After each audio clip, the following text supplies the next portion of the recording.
Энэ хүн бол миний найз Манлай. Миний найзын нэг том дутагдал бол авилгал хээл хахуул.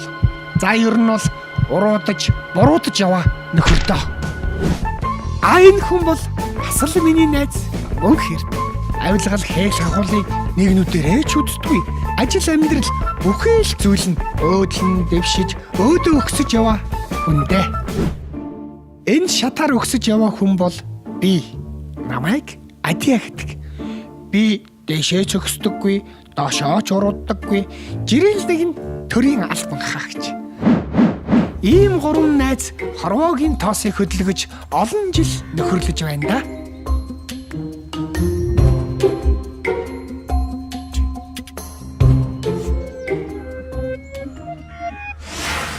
Өнөөдрийн өгөөсөнд энийг өгнө.